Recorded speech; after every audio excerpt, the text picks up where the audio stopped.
प्यारे विद्यार्थियों, इस हिंदी कक्षा में आपका स्वागत है।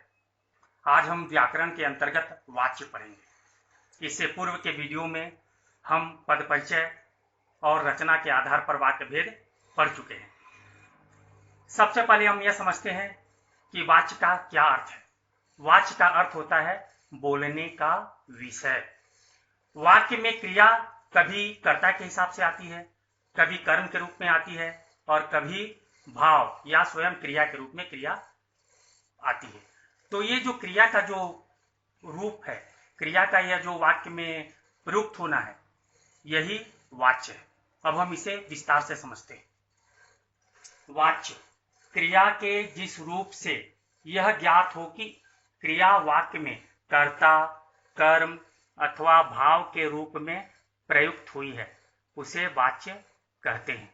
यानी क्रिया का जो रूप है वह वाक्य में कभी कर्ता के रूप में आता है, कभी कर्म के रूप में आता है, कभी भाव के रूप में आता है। यानी क्रिया कभी कर्ता के रूप में प्रयुक्त होती है, यानी लिंग वचन के अनुसार से होता है। तो कभी यही लिंग वचन कर्म के अनुसार से होता है और कभी भाव के अनुसार होता है। उदाहरण स्वरूप कर्ता के अनुसार, दिनेश ने कविता लिखी। यहाँ दिनेश कर्ता है, कविता कर्म है। कविता कर्म है इसलिए सकर्मक क्रिया है। दिनेश ने लिखी, यह अकर्मक क्रिया है क्योंकि यहाँ कर्म नहीं है। तो कर्ता के अनुसार कर्म भी होता है और कर्म विहीन यानी बिना कर्म के भी क्रिया आती है। दूसरा एक कर्म के अनुसार, दिनेश के द्वारा कविता लिखी गई। कर्म के अनुसार यहाँ वाक्य में क्रिया कर्म के अनुसार आती है। जैसे दिनेश के द्वारा कविता लिखी गई, यहाँ कविता कर्म प्रमुख है, यहाँ दिनेश कर्ता प्रमुख है, यहाँ कविता कर्म प्रमुख है। भाव या क्रिया के अनुसार, यहाँ वाक्य में क्रिया भाव या क्रिया के अनुसार प्रयुक्त होती है।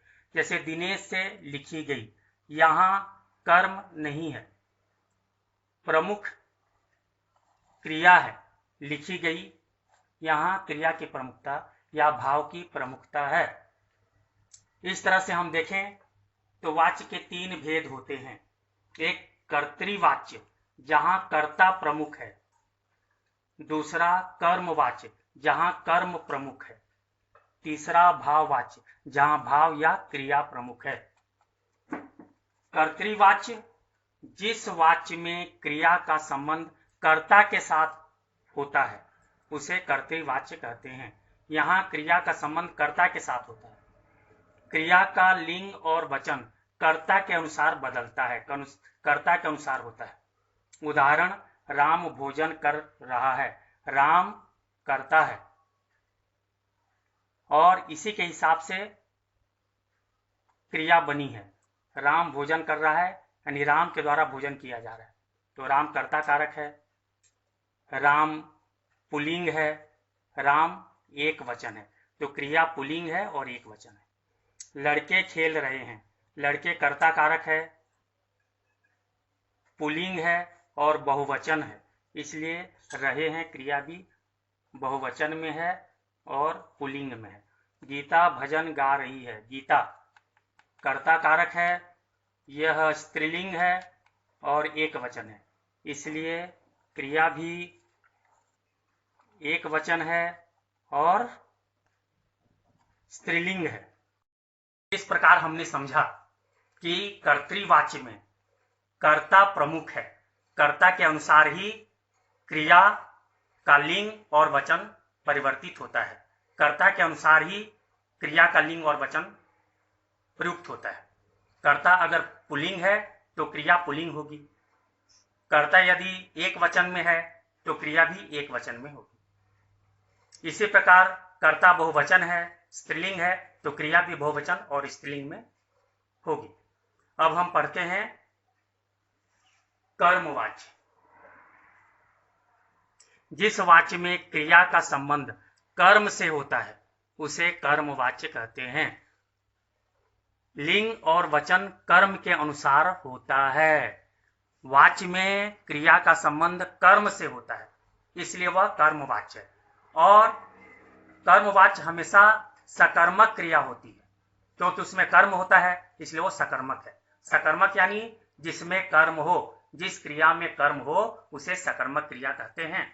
तो कर्मवाच्य में कर्म होता है, इसलिए क्रिया सकर्मक होती है। उदाहरण, कलाकार के द्वारा मूर्ति गढ़ी जाती है। कलाकार के द्वारा मूर्ति गढ़ी जाती है, स्त्रीलिंग। ये क्रिया स्त्रीलिंग है क्योंकि मूर्ति स्त्रीलिंग है। मूर्ति के कारण ही यहाँ क्रिया स्त्रीलिंग बनी है। जबकि कर्तृवाच्य में कलाकार मूर्ति गढ़ता है।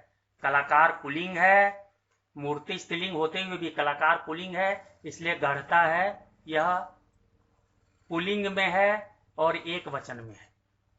लेकिन यहाँ कर्मवाच्य है, कर्मवाच्य में मूर्ति यानी कर्म प्रधान है, इसलिए कर्म के हिसाब से यहाँ क्रिया बनी है, इसलिए गढ़ी जाती है। राकेश द्वारा कविता सुनाई जाती है। कविता है स्त्रीलिंग और कविता कर्म है, इसलिए यहाँ कविता के अनुसार क्रिया बनी है, तो क्रिया यहाँ सुनाई जाती है, स्त्रीलिंग है क्रिया। जबकि राकेश कविता सुनाता है, यह कर्तृवाच्य है। राकेश पुल्लिंग है, इसलिए कविता स्त्रीलिंग होते हुए भी सुनाता है, क्योंकि राकेश पुल्लिंग है, इसलिए यहाँ क्रिया सुनाता है, क्रिया पुल्लिंग में है। अब भाववाच्य, जिस वाच्य में अकर्मक क्रिया का भाव प्रमुख होता है उसे भाववाच्य कहते हैं। भाववाच्य में कर्ता प्रमुख नहीं होता और न कर्म प्रमुख होता है, यहाँ भाव या अकर्मक क्रिया प्रमुख होती है। उदाहरण के लिए यहाँ क्रिया सदा एक वचन, पुल्लिंग, अकर्मक तथा अन्य पुरुष में होती है। भाववाच्य में क्रिया सदा एक वचन में और पुल्लिंग में, अकर्मक और अन्य पुरुष में। उदाहरण, मुझसे पढ़ा नहीं जाता। मुझसे पढ़ा नहीं जाता, यहाँ पर अकर्मक क्रिया है, कर्म नहीं है, इसलिए यह अकर्मक होने के कारण यह भाववाच्य है, मुझसे पढ़ा नहीं जाता। कर्तृवाच्य में मैं नहीं पढ़ता। मैं नहीं पढ़ता, इसका भाववाच्य हुआ है मुझसे पढ़ा नहीं जाता। क्या उनसे लिखा जाएगा? प्रश्न, क्या उनसे लिखा जाएगा? यह भाववाच्य में है, अकर्मक क्रिया है, कर्म नहीं है। कर्तृवाच्य में क्या वे लिखेंगे? कर्तृवाच्य सकर्मक भी है और अकर्मक भी है, लेकिन भाववाच्य सदैव अकर्मक होता है और कर्मवाच्य सदैव सकर्मक होता है। वाच्य परिवर्तन, वाच्यों का पारस्परिक परिवर्तन ही वाच्य परिवर्तन है। वाच्य परिवर्तन निम्नानुसार होते हैं। एक, कर्तृवाच्य से कर्मवाच्य बनाना, यानी कर्तृवाच्य से कर्मवाच्य बना देना। कर्तृवाच्य से भाववाच्य में बदलना या भाववाच्य बनाना। कर्मवाच्य से कर्तृवाच्य बनाना और भाववाच्य से कर्तृवाच्य बनाना।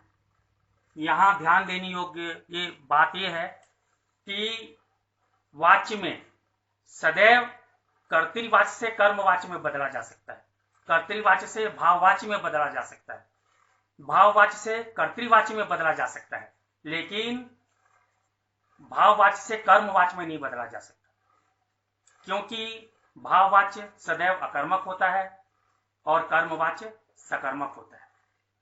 अब हम वाच्य परिवर्तन को उदाहरण द्वारा समझते हैं। जैसे कर्मवाच्य बनाना, ध्यान देने योग्य बातें हैं, इन्हीं से हम ये समझेंगे कि कर्तृवाच्य से कर्मवाच्य कैसे बनाया जा सकता है। पहला है, कर्ता के साथ से या के द्वारा परसर्ग का प्रयोग होता है। कर्ता के साथ हमेशा से लगाया जाता है या के द्वारा परसर्ग लगाया जाता है। कर्ता के साथ यदि ने है तो ने को हटा दिया जाता है। कर्म के साथ कोई परसर्ग हो तो उसे हटा दिया जाता है। कर्म के साथ यदि कोई परसर्ग हो तो उसे हटाया जाता है। कर्म के अनुसार लिंग और वचन का प्रयोग किया जाता है। क्योंकि कर्मवाच्य बनाना है, इसलिए यहाँ कर्म के अनुसार लिंग और वचन का प्रयोग होगा। उदाहरण, कर्तृवाच्य, ये कर्तृवाच्य से हम कर्मवाच्य बनाएंगे। कर्तृवाच्य, उसने पौधे लगाए।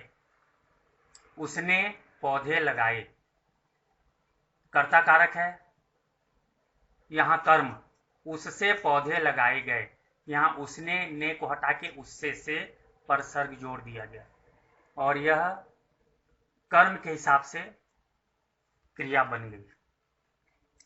मोहन ने मधुर गीत गाए, ने परसर्ग लगा है मोहन के साथ, क्योंकि मोहन कर्ता कारक है और कर्ता का परसर्ग है ने, कर्ता ने कर्म को, तो ने परसर्ग लगा है। मोहन ने मधुर गीत गाए, कर्मवाच्य में मोहन द्वारा मधुर गीत गाए गए, यहाँ मोहन के आगे ने परसर्ग लगा, उसे हटा दिया गया और वहां द्वारा लगाया गया।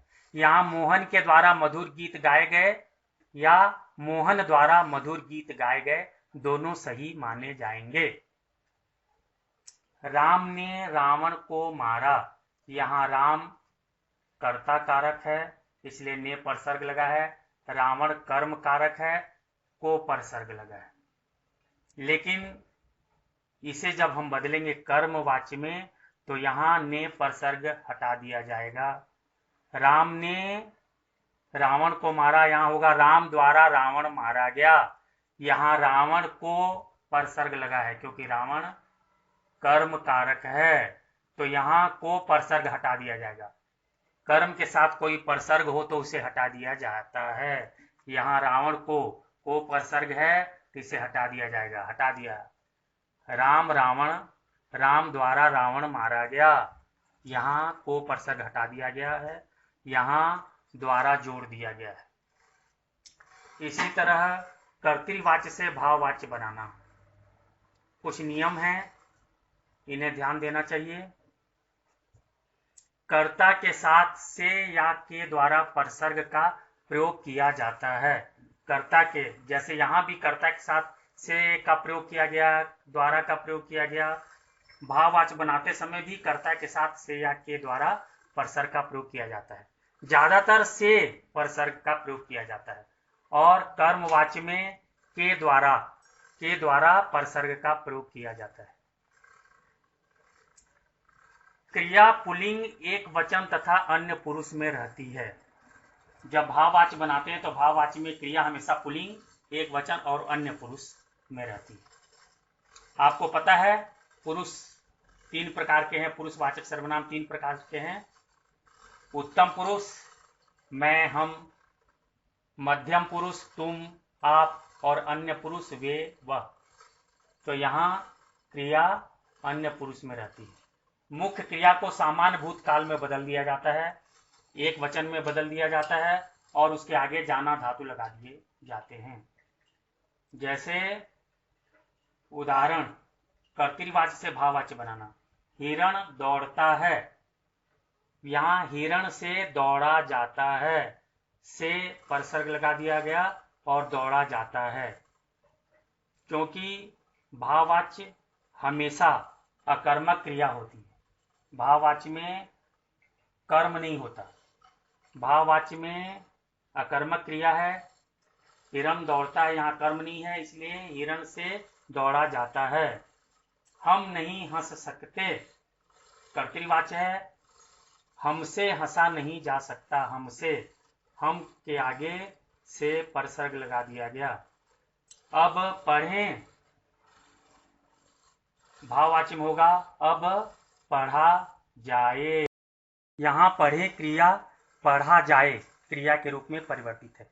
इस तरह से हमने देखा कि कर्तृवाच्य, कर्मवाच्य और भाववाच्य, जिसमें कर्ता प्रमुख है वो कर्तृवाच्य, जिसमें कर्म प्रमुख है वो कर्मवाच्य, और जिसमें भाव या क्रिया प्रमुख है वह भाववाच्य, और इनका आपस में भी परिवर्तन हो सकता है। कर्मवाच्य से कर्तृवाच्य, उससे पौधे लगाए गए, कर्तृवाच्य उसने पौधे लगाए। मोहन द्वारा मधुर गीत गाए गए, कर्तृवाच्य में मोहन ने मधुर गीत गाए। इसी तरह भाववाच्य हिरण से दौड़ा जाता है, कर्तृवाच्य में हिरण दौड़ता है। हमसे हंसा नहीं जा सकता, कर्तृवाच्य में हम हंस नहीं सकते। इनका इस तरह आपस में परिवर्तन हो सकता है। परीक्षा में दो प्रकार के प्रश्न पूछे जा सकते हैं। पहला, वाच्य पहचानना। वाक्य दिया रहेगा, हमें पहचानना है कि वो कौन सा वाच्य है। मैं घर जा रहा हूं, यह कर्तृवाच्य है। मुझसे घर जाया जा रहा है, यह कर्मवाच्य है। वह जा रहा है, कर्तृवाच्य है। उससे जाया जा रहा है, यह भाववाच्य है। और इसके साथ परिवर्तन संबंधी प्रश्न भी पूछे जा सकते हैं। आशा है आपको वाच्य समझ आ गया होगा। अपनी नोटबुक में इसे लिख लें और इनका निरंतर अभ्यास करें। धन्यवाद।